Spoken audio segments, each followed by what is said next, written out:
Greetings, Earthlings.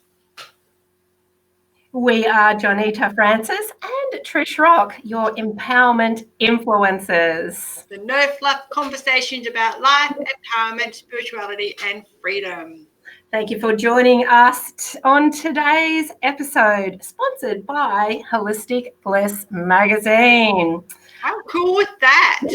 Oh, awesome. And here we are again, episode 2. Can you believe it? And the crowd goes wild. Woohoo! Well, we're enjoying ourselves yet again. The week has just gone so fast, and our following is growing, and it's very exciting. And we'll talk about where people can connect with us and subscribe later on. But let's get on with today's show. I wonder what spirit will give us for our topic today. I tell you, it could be anything. It could be anything. If you're joining us for the first time, we have the Wheel of Wisdom. Oh, the Wheel of Wisdom. Now, your two hosts, me, Trish, are not normal people. So what better way to have a not normal show is by using a spinning wheel to decide each week's topic. I know, right? It felt normal for us. It's madness, but we love it because we have no flipping idea what's about to come up because we actually do it live. So, Are you ready? I'm not. Ready or not, let's spin that Wheel of Wisdom. All right, everybody, I'm popping it up into the screen. You'll get to see it if you are live with us. All right, fingers crossed. Please be kind to us, Spirit. All right, Earthlings, let's go. Spinning. And why is it so challenging to remember who we are? Oh, that's a big one. That is a doozy. Yeah. Okay. Why is it so challenging to remember who we are? Well, I'll start. Go for your life. I'm going to drink water for 20 minutes. Because I've forgotten who I am. Where am I? Who am I? Who are you? Oh, it's interesting, isn't it? Because it doesn't really make any difference what lifetime you're in or even what dimension you're in. I think that it's like a clean slate. However, I do believe that everything that we all learn as a collective in the life we're living, we already know in our next or the for instance, the children that are being born at the moment, they have all of our collective knowledge in them, which is why schools need to change, etc., etc. They don't need to learn all that stuff because they can just look it up. So, but at a clean slate, and I feel it's because it helps with the expansion. Imagine if it would be like going to the same class over and over again. Imagine if you went to year 4 continually. You would never be expanding. You'd never be having your buttons pushed. You'd never be wanting more. You wouldn't be curious. Yeah. Because you'd be going, oh, I've done this before. So I feel it's for expansion, and I feel it's for us as energy, as consciousness, to experience ourselves. And to do that, we need to be in different situations once we've experienced one thing and maybe experience that thing again, but in a different way, and just keep expanding. I really like how you touched on collective consciousness because you know how if you want to know something technology-wise, just ask a kid because like they're all over it. The next generation comes through, and I agree with your theory because the next generation comes through and they already have a very good idea. Like at 2, I was eating dirt and playing in the mud.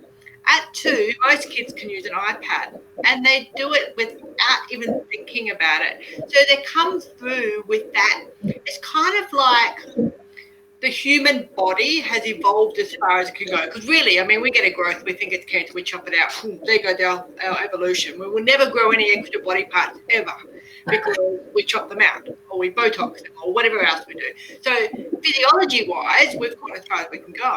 Yeah. But it's like an intellectual evolution that's happening now. So each generation become, I'm not going to say smarter because they have different sets of things that they need to get their head around. So it's not necessarily academically intelligent, but their application to the environment and the community and society is certainly different. Like a lot of the 20-year-olds that I used to work with would be saying, you know, well, why do you need to use that much paper? Whereas the 40-year-olds in the 40s and 50s were thinking, well, this is what it is, Yahoo. Like, what else are we going to use?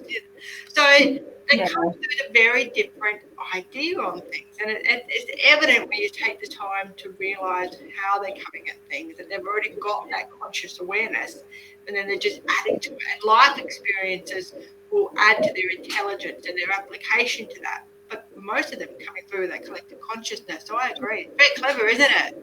It is very clever. And, you know, but if we were coming through with the same vibration of consciousness, we'd never get anywhere. We would never get anywhere. We really would be in that stalemate. And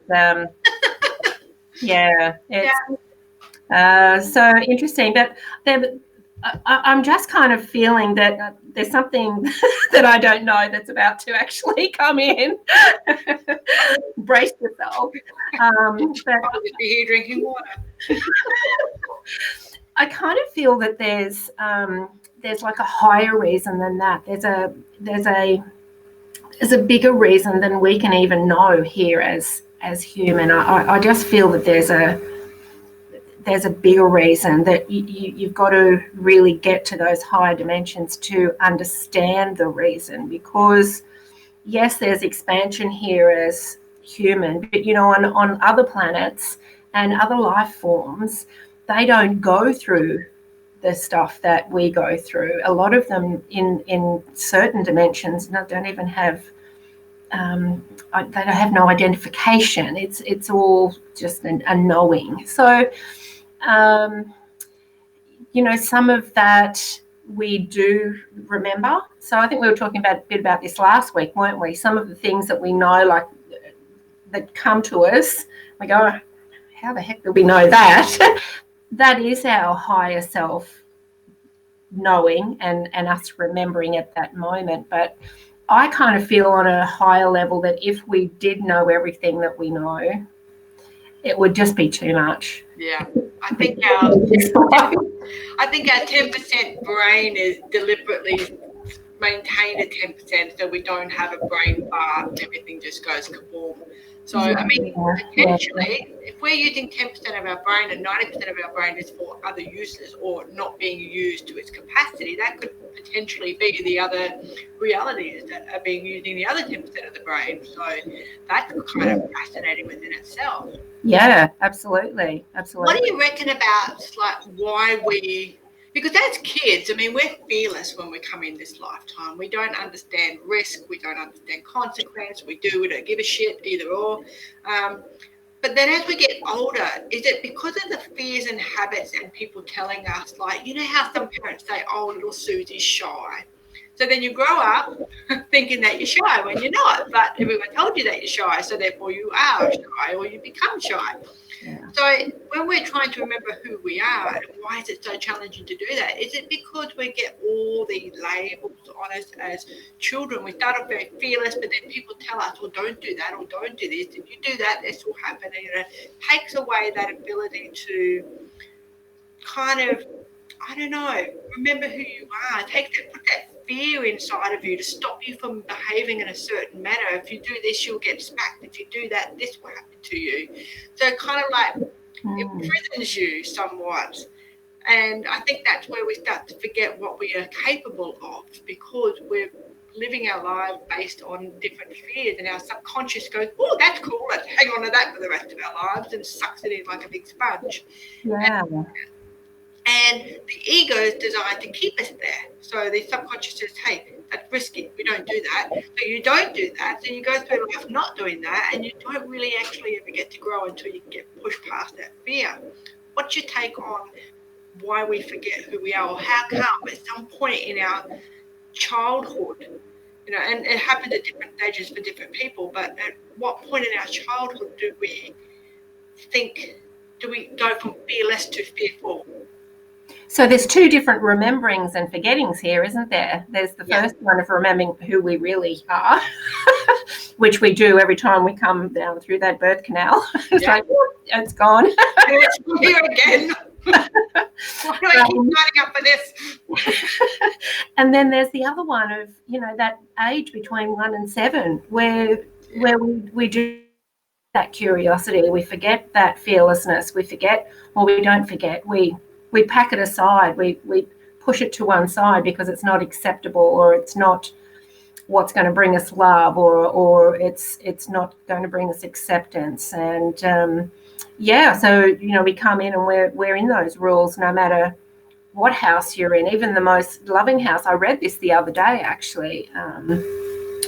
Even kids growing up in the most loving, adoring houses forget who they are as well, because there was a story of this mother who was just so doting and just did everything for this kid, and so the kid grew up thinking that he wasn't capable of doing anything. So it doesn't really matter the environment you grow up in. We all have these masks that we get told, have that mask on and I will love you. Have that mask on and you will fit in. And taking those masks off, even when we get older, can be frightening, because the little kid comes up and says, "Oh, what if I'm not accepted with that mask off?" And I really feel that's happening faster and more often now in this energy that we're in. And it will continue to speed up and hopefully get to the point where none of the masks are even put on.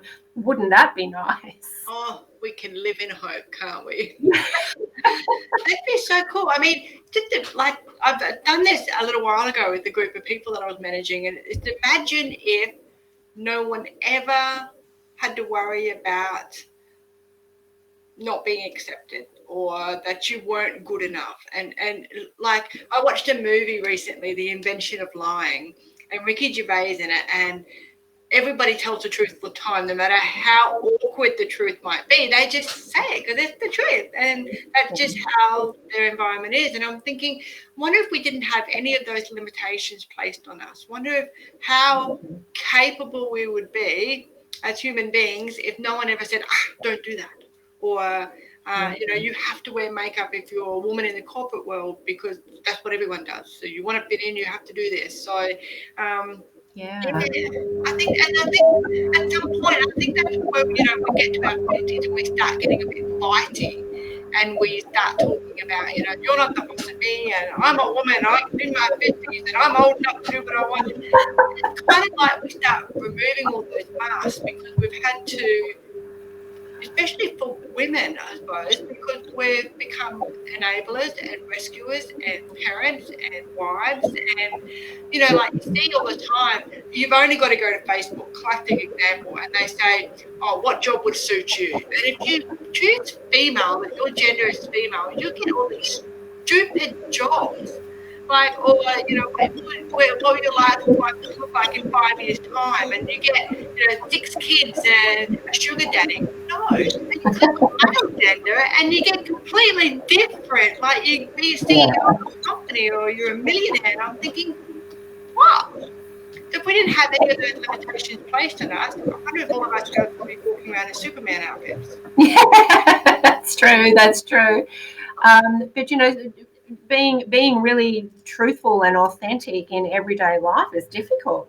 I mean, even people in, and I don't know because I've never had one of those, but when even in really sacred relationships, like partnerships where you feel you can be yourself, is it always just how you the truth that comes out? And this is why Brene Brown is such a a legend because she talks about that and the authenticity and, speaking your truth no matter what. Yeah. And unfortunately, I can't see a lot of the younger kids really falling into that yet because they're still really influenced by media. But I sense there's some change, and it's you're right. It's like I'm in my mid-50s now, and I'm starting to care less. Not that I've ever been a by the rules type of gal, but it's getting worse. And I think I really. I'm looking forward now, why can't I do it now? Here's the truth of the thing. Why can't I do it now? I'm looking forward to when I'm 80 and just can do and say whatever I want because people can just pass me off as the crazy old bat, right? Yeah. Why can't I do that now? What stops us from doing that? Isn't it just crazy? So nothing stops me from doing it. I have been a little old 80-year-old since I was about 7 years of age, and I have copped it left, right, and centre from all sorts of people, from parents, from aunties and uncles, and look at me sitting here not giving a hoot. Because I was thinking, you know what? If you're going to get in trouble for telling a lie, you're going to get in trouble for telling the truth, and I got in trouble for both, then why not just tell the truth? And then you don't have to remember a story, and then you'll always be true to yourself. And then as I got older, I learned that a lot of people don't want to hear the truth, and not my truth necessarily, but the truth in the matter. And a lot of people struggle with that because, and I wrote an article recently for Holistic Bliss magazine about magic and miracles and what that looks like. And it was very much touching on what we're taught as children and how far we take that into our adulthood. And, we really set ourselves up in childhood for the type of adult that we are. And although at some point in our adult life, 90% of us, or a vast majority of us, work out that we are in control of our actions and our responsibilities to ourselves and being accountable. But there's a small percentage of people that really just never get that lesson. They don't get it. So it can be challenging, but I've always spoken the truth. And been more shit that I could poke a stick at for doing it. But even being in that category of owning and knowing that you're responsible for your own life, people still have the masks on because there's still those childhood fears of not being good enough, not being accepted, letting people down. That's a big one for me. So and really it's just because of some couple of events that happen at school, like in year 3, like really, what the heck, what am I doing, right? They're never really big issues to start with, and then they grow and the mask gets heavier and heavier, and it eventually comes off in most areas. I mean, you've had a pretty tough life, and you've really been squeezed through the eye of the needle, and you've come out the other side really bright and shiny and happy, and let go of all that stuff, and have understood that it wasn't personal. Do you know what I mean? Like it wasn't because that was a big thing for me to let go of, and I wouldn't talk about my childhood or my relationships or anything like that because of the amount of shame that I felt around what I went through. And I'm thinking, well, at some point I just thought to myself, why am I ashamed? I didn't bloody do it. I was the innocent party. And that's when my balls grew exponentially. And it doesn't happen for everybody though, and a lot of people in abusive lives continue in that. So I guess it's that, back to that question, isn't it? Why do we remember, and why have you remembered who you are, and why I've pretty much remembered who I am as well, but I'm still peeling off some masks.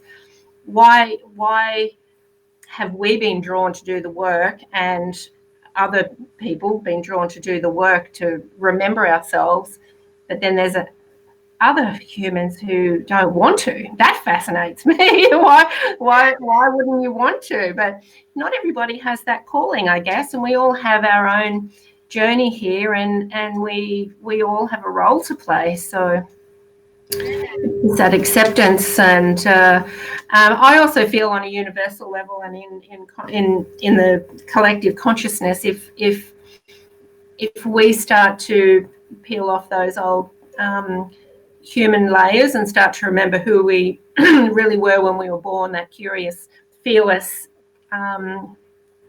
entity, that actually helps other people anyway. It's our energy is their energy. So ultimately, it's sending little ripples of change to everybody.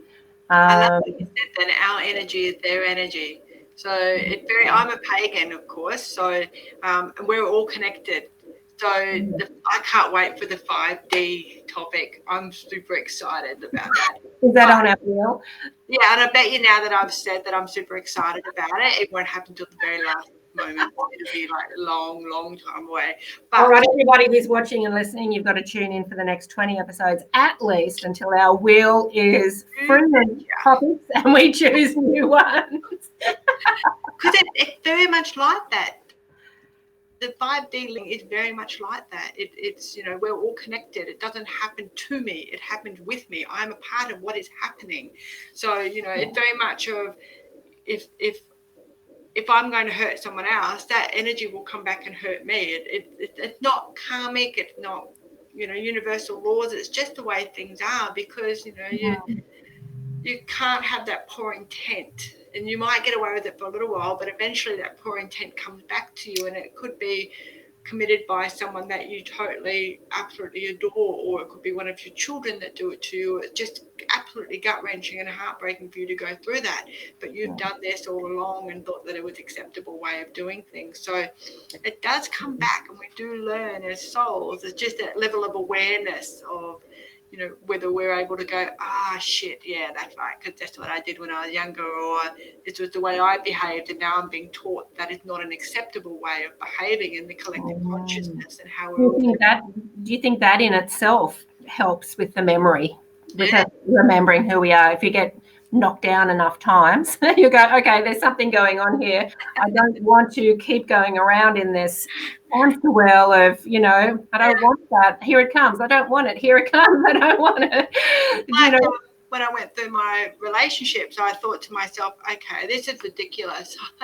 I grew up with a violent male in the household, and my first 3 partners were abusive on one level or another. Now, although the abuse got less and less, it was still abuse. So I knew that I was learning. And then at the end of relationship number 3, I thought, okay, Ducky, I can't hate men my entire life because I'm not attracted to women in that manner.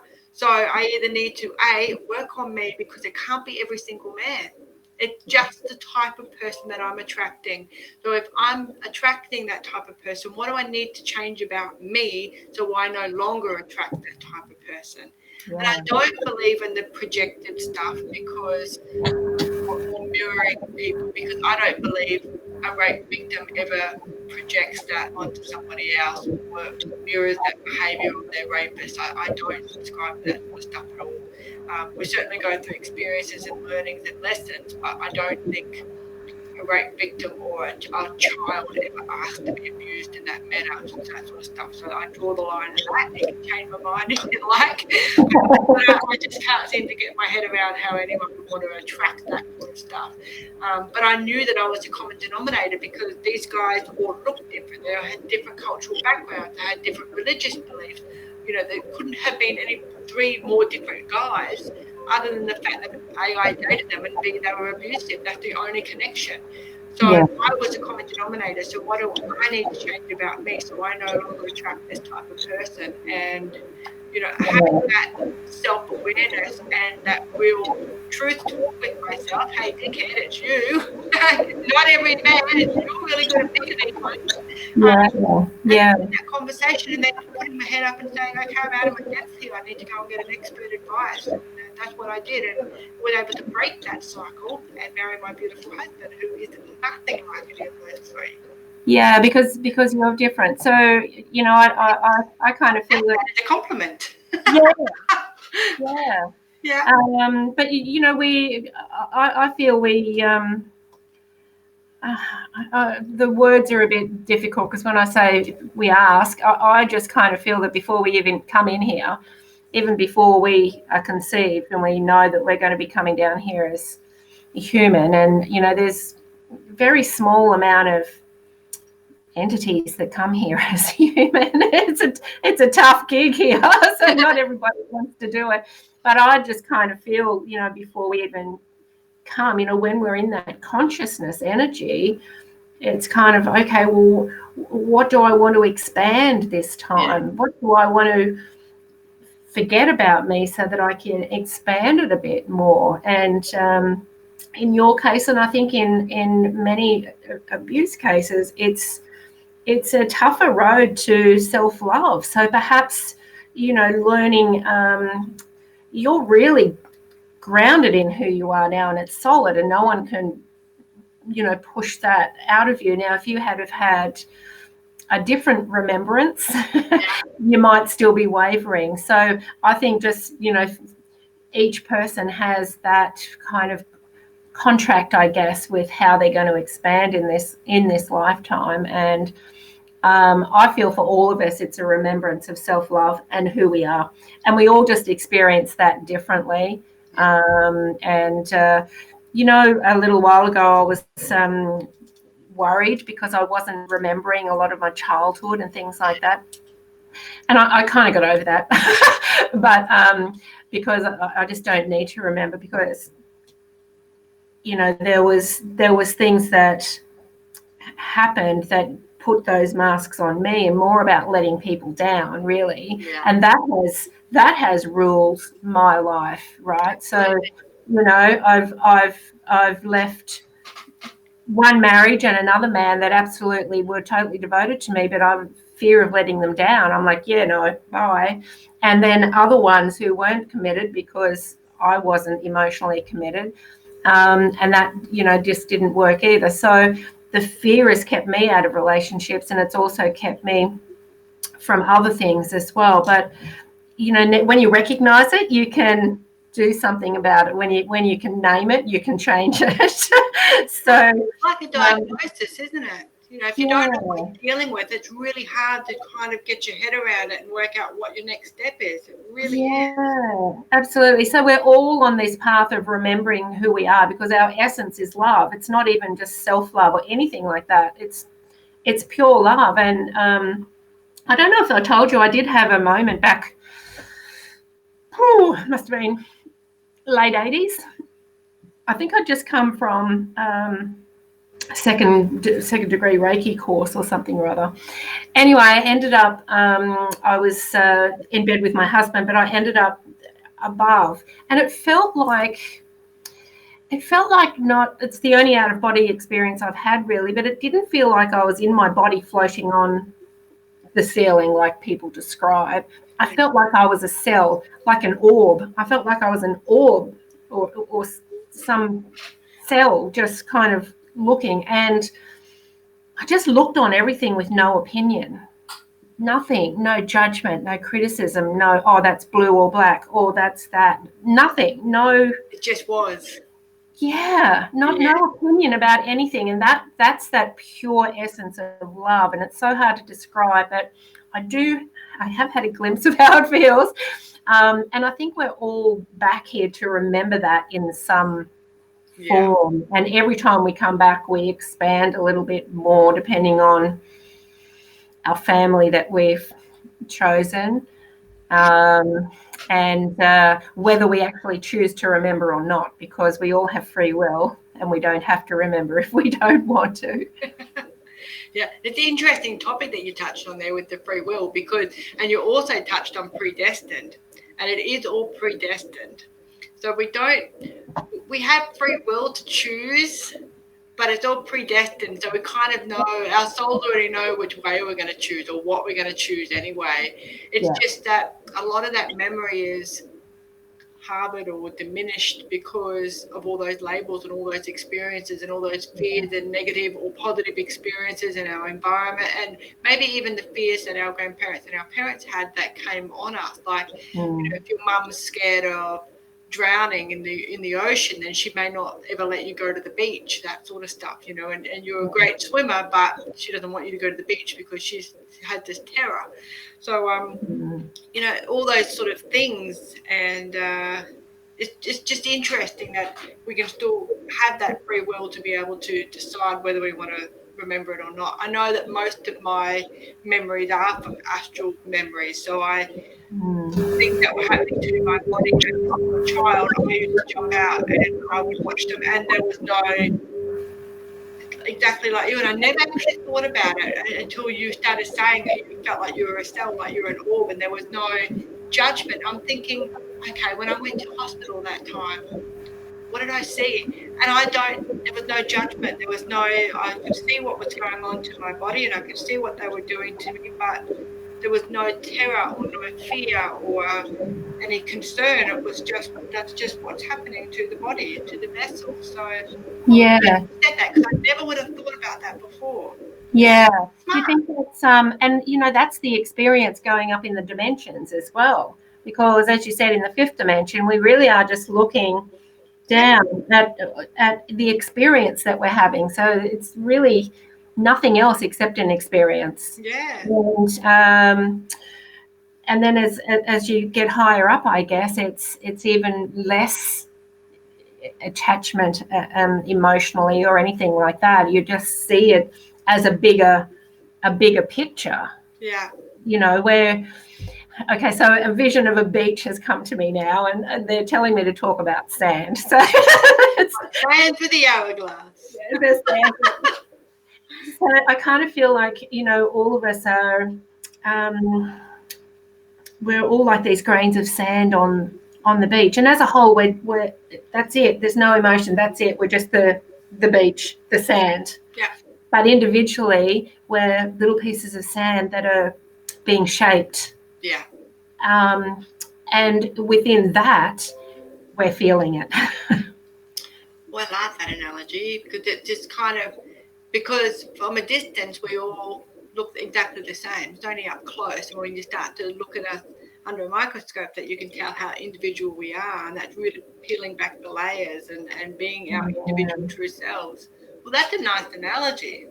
Yeah. And what's that saying? Everybody is God in disguise, or everybody is you in disguise, because you ultimately, you know, are the God energy. So I said that to a very religious person about 20 years ago, and I said, you know, God is us, we are God, and I'm pretty sure that they tried to set fire to me at that point.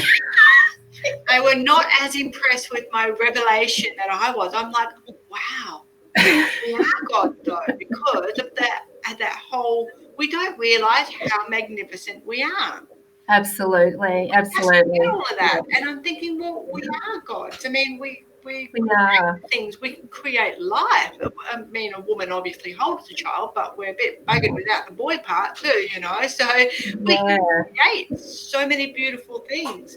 And this religious person was not very impressed with that. No, I bet, and some people don't, you know, really like it when I kind of say Jesus was just a guy.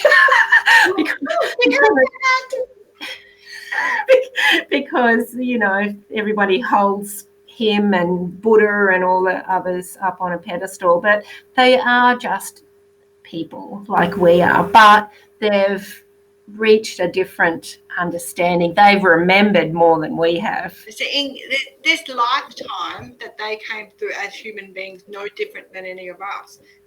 What they did with their skill, what they remembered, how they could quickly get through their layers. What they remembered, the vibration they were on, and really tuning into that trust, and actually, you know, really just seeing things as an experience. And I mean, even the healing that that was pretty profound. You know, that's really just seeing somebody already well. And when you're in that vibration, the body just heals. So you give people that space, but you've got to have that strong remembrance, not just the 3D remembrance that we often have here. There has to be a higher remembrance. So yeah, it's interesting. When I think I went through a little bit of a defiant time a couple of years back. I'm like, you know what? I'm just going to talk about Jesus and just tell everybody that he's just a guy. And then I'm like, yeah, no, I don't really want the conflict. We'll just leave that. I had a lady once in a Facebook group, and she was extremely, as a pagan, we were all connected. So, and that doesn't, for me, in my mind, a religion doesn't make the man makes the religion. So if you're, free of judgment and courtesy and respectful of, it shouldn't matter where you come from, what colour your skin is, what your religious belief is, it's a level of respect, and that's what will unite us. Nothing else will ever, well, maybe music will unite us, or food, but music and food, we're pretty much on our own.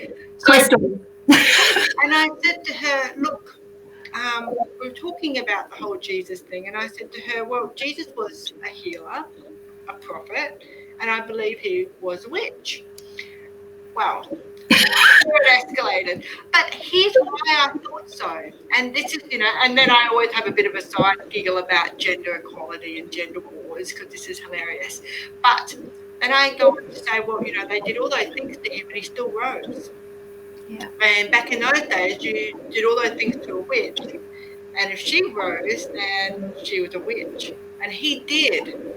So how powerful a healer was this man to be able to heal himself? Yeah. And they still don't get that I'm actually complimenting the dude. They still think that I'm going to burn in the fiery place, but I don't actually believe in any of that. So there's certainly no fiery place in my belief system either.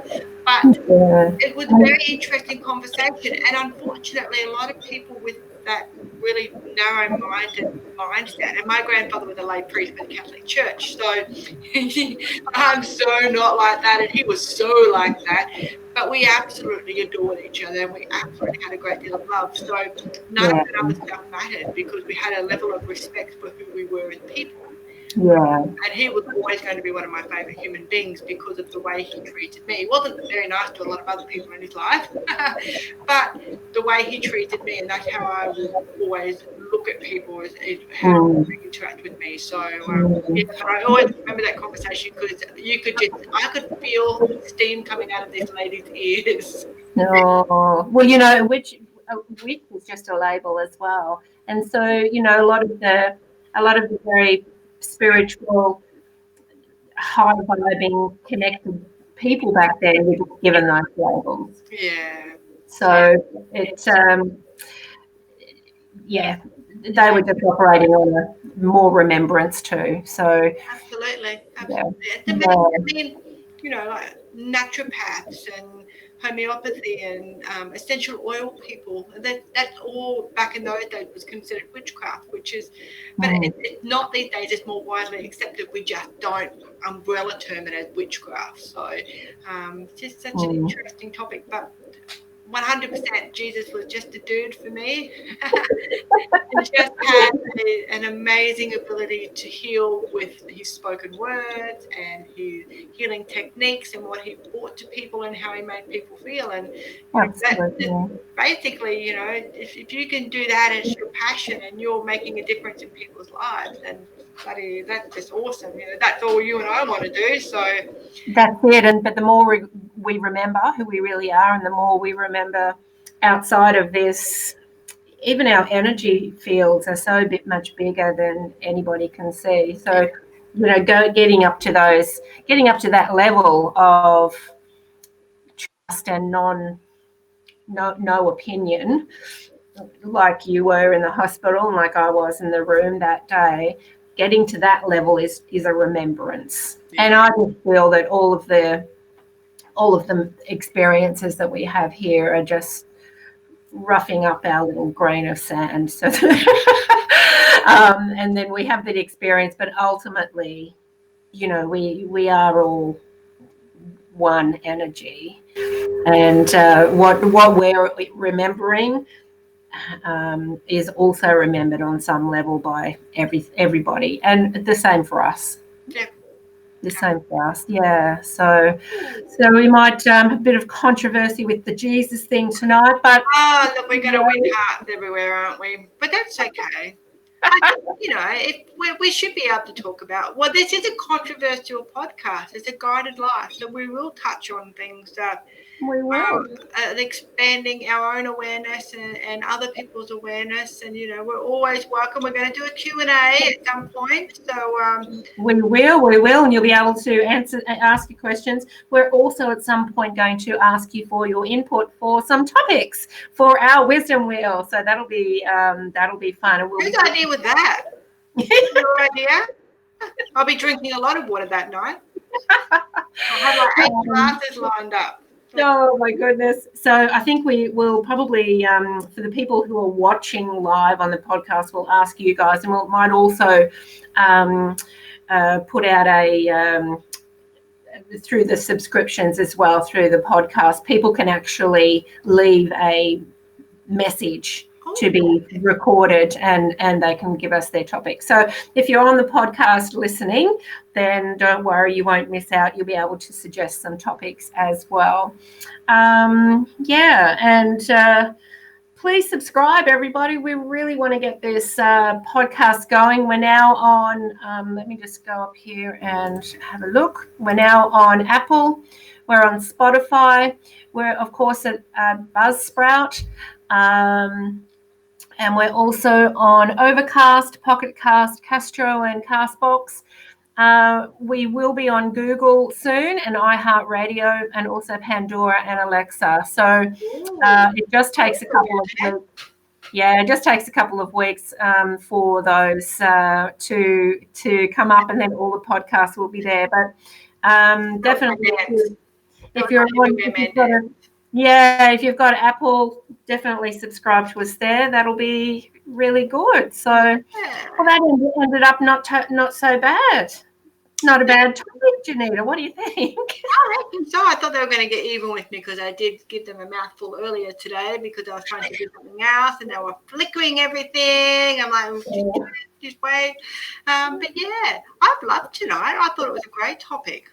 I think it's great, and I really feel that the wheel, nothing's ever random, even though we think that it's going to be random. It's not.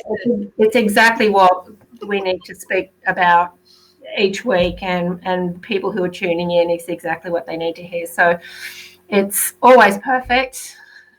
Yeah. So I reckon we'll wrap it up there. Don't forget to jump on the podcast and let us know, or subscribe rather, and so you'll know when we're popping up every Wednesday night at 6:30 p.m. Thank you again for joining us for this episode. You can join us live, to be part of our live audience on Facebook, and that's the Guided Life podcast. And you can also subscribe to the podcast through Buzzsprout, Apple, Google, iHeartRadio, Spotify, and many others. Excellent. Thank you to our sponsor, Holistic Bliss Magazine, and to all of you who are supporting our work. Thank you very much. Thank you, and bye. We'll see you next week. I sure will. Bye. Bye.